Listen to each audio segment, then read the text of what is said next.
Hello दोस्तों, स्वागत है आपका फिर से हमारे एक नए वीडियो में। आज हम बात करने वाले हैं कैश मेमोरी के बारे में। CACHE cache memory. आपने बहुत बार अपने कंप्यूटर या फिर अपने मोबाइल में इसके बारे में सुना ही होगा कि कैश मेमोरी होती है, लेकिन क्या होती है, कैसे काम करती है और हम इसका यूज कैसे करते हैं अपनी डेली लाइफ में, इसी चीज को आज इस वीडियो में डिटेल से समझेंगे कि एक्चुअल में कैश मेमोरी क्या है। तो वीडियो बहुत ज्यादा इंफॉर्मेटिव होने वाला है। अगर आपने चैनल को अभी तक सब्सक्राइब नहीं किया है तो तुरंत ही चैनल को सब्सक्राइब कर दें ताकि ऐसे इंफॉर्मेटिव टॉपिक्स आपसे छूट ना जाएं। तो मेरा नाम है अजीम, आप देख रहे हैं ऑनलाइन अजीम। चलिए शुरू करते हैं।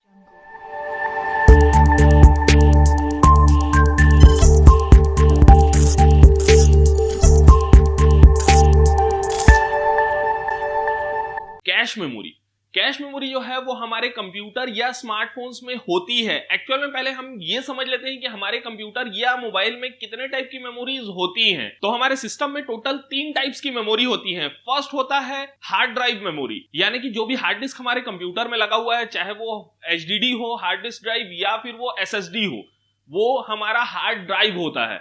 सेकेंड मेमोरी है हमारा रैम, ये हार्ड डिस्क से काफी फास्ट होता है।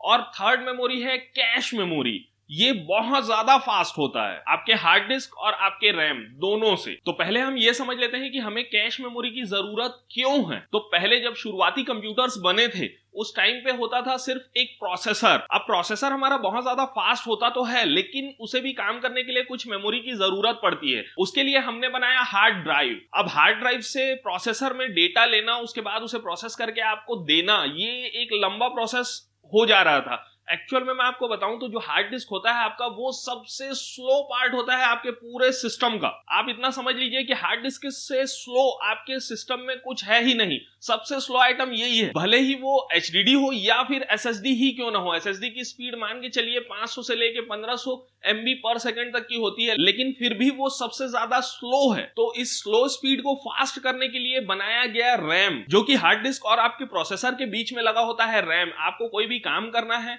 आप हार्ड डिस्क से रैम में उठा के रख लीजिए, और रैम हार्ड डिस्क से बहुत ज्यादा फास्ट होता है। तो हमारा काम फिर स्पीड से होना चालू हुआ रैम के आने के बाद। उसके बाद भी हमें लगा कि कहीं ना कहीं हम स्लो ही हैं, हमें और फास्ट होने की जरूरत है। तब हमने इजाद किया कैश मेमोरी का। अब कैश मेमोरी क्या होता है? कैश मेमोरी रैम और आपके प्रोसेसर के बीच का हिस्सा होता है। अगर मैं बताऊं तो कैश मेमोरी का डेटा जो है वो बहुत कम होता है। किसी सिस्टम में आपको 3 MB का कैश मेमोरी देखने को मिलेगा, किसी में 6 MB का कैश मेमोरी देखने को मिलेगा, किसी में 8 MB का कैश मेमोरी आपको देखने को मिलेगा। अब आप सोच रहे होंगे ये तो बहुत ज्यादा कम मेमोरी है, मतलब इतनी सी मेमोरी में क्या ही हो जाएगा। तो इतनी छोटी मेमोरी में वो अपने सारे काम के डॉक्यूमेंट्स रखता है। डॉक्यूमेंट से मेरा मतलब है कमांड्स। जैसे कि आपको कोई कंप्यूटर को खोलना है, स्टार्ट करना है, रीस्टार्ट करना है, आपको कोई फाइल का डेटा एक्सेस करना है, तो जो भी काम आप कर रहे होते हैं वो कैश मेमोरी में सेव हो जाती है। और कैश मेमोरी से वो काम जल्दी होता है क्योंकि कैश मेमोरी बहुत ज्यादा फास्ट होती है। अब हम ये समझ लेते हैं कि कैश मेमोरी कितने टाइप की होती है। तो जनरली कैश मेमोरी 3 टाइप्स की होती है, लेवल 1, लेवल 2 और लेवल 3। तो इसे समझने के लिए हमें पहले ये समझना होगा कि आपका प्रोसेसर कैसे काम करता है। तो एक्चुअल में प्रोसेसर में बहुत सारे कोर्स होते हैं, वो सारे अलग अलग कोर्स अलग अलग हिसाब से काम करते हैं। हर कोर्स के लिए लेवल 1 और लेवल 2 कैश मेमोरी अलग से दिए हुए होते हैं। यानी कि अगर आपके सिस्टम मान के चलिए डुअल कोर है तो दोनों कोर में लेवल 1 भी होगा, लेवल 2 भी होगा। दोनों ही कैश मेमोरी आपके प्रोसेसर के कोर्स में होंगे और उन्हीं के थ्रू आपका प्रोसेसर काम करेगा। और लेवल 3 का जो कैश मेमोरी होता है वो आपके सारे कोर्स के लिए शेयर किया हुआ होता है। यानी कि आपके जो 2 कोर्स हैं वो काम कर रहे हैं तो फर्स्ट कोर भी उसे यूज कर सकता है और सेकंड कोर भी उसे यूज कर सकता है, वो सबके लिए शेयर्ड होता है। बात करूं मैं लेवल 1 कैश मेमोरी की, तो ये प्रोसेसर के अंदर ही लगा हुआ होता है और ये सबसे ज्यादा फास्ट मेमोरी होता है तीनों कैश मेमोरी में। वही बात करूं अगर लेवल 2 कैश मेमोरी की, तो ये प्रोसेसर के अंदर भी हो सकता है और बाहर भी हो सकता है। बाहर से मेरा मतलब है कि प्रोसेसर के जस्ट बाजू में या आसपास कहीं पर कोई IC के तौर पे ये लगा हुआ हो सकता है और प्रोसेसर और उस IC के बीच में हाई स्पीड कनेक्शन होता है ताकि आपका प्रोसेसर जो है वो उसे फुल स्पीड में एक्सेस कर सके। वही बात करूं अगर लेवल 3 कैश मेमोरी की, तो ये एक सेपरेट मेमोरी होती है जो कि रैम से लगभग डबल स्पीड की होती है। यानी कि लेवल 1 से तो काफी स्लो है, लेकिन फिर भी आपके रैम से लगभग डबल स्पीड की होती है।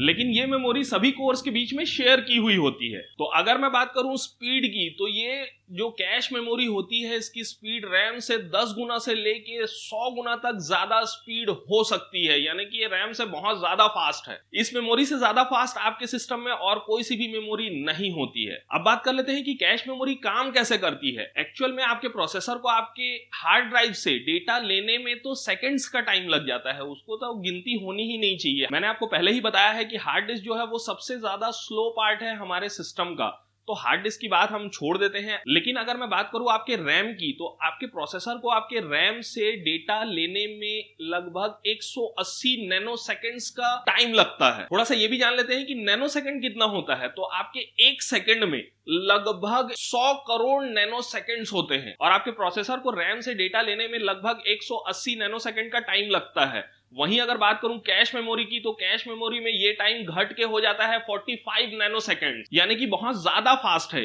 इसे हम एक एग्जांपल से समझ लेते हैं कि मान लीजिए आप एक प्रोसेसर हैं और आपको पैसे की जरूरत है, पैसा आपका कमांड है। तो आपको जब पैसे की जरूरत पड़ेगी तो सबसे पहले आप कहां देखेंगे? अपने जेब में, कि भैया जेब में चेक कर लेते हैं पैसा है या नहीं है। तो जेब जो हुआ वो आपका कैश मेमोरी हुआ। अगर आपकी जेब में कम पैसे हैं या फिर पैसे नहीं हैं, तो फिर आप जाएंगे अपनी अलमारी में, आपकी अलमारी से आप पैसे निकालेंगे और यूज करेंगे। वो अलमारी हुई आपका रैम। और अगर आपको और भी ज्यादा पैसे की जरूरत है या फिर आपकी अलमारी में भी पैसे नहीं है, तो आप सीधा जाएंगे बैंक, तो वो बैंक जो है वो हो गया आपका हार्ड डिस्क। इस एग्जाम्पल से आप ये समझ सकते हैं कि एक्चुअल में कैश मेमोरी की क्या जरूरत है और कैसे काम करता है। तो उम्मीद करता हूं कैश मेमोरी को अच्छे से आप समझ पाए होंगे। अगर वीडियो पसंद आया हो तो प्लीज वीडियो को लाइक कर दीजिए, और अगर आपको कोई सजेशन देना हो या कोई बात कहनी हो तो आप कमेंट में लिख सकते हैं, मैं सारे कमेंट्स पढ़ता हूं। साथ ही साथ अगर आपने अभी तक चैनल को सब्सक्राइब नहीं किया है तो तुरंत ही चैनल को सब्सक्राइब कर लीजिए, ताकि ऐसे इंफॉर्मेटिव टॉपिक्स आपसे छूट ना जाए। मिलते हैं ऐसे ही फिर से कोई नए जोरदार टॉपिक के साथ, तब तक के लिए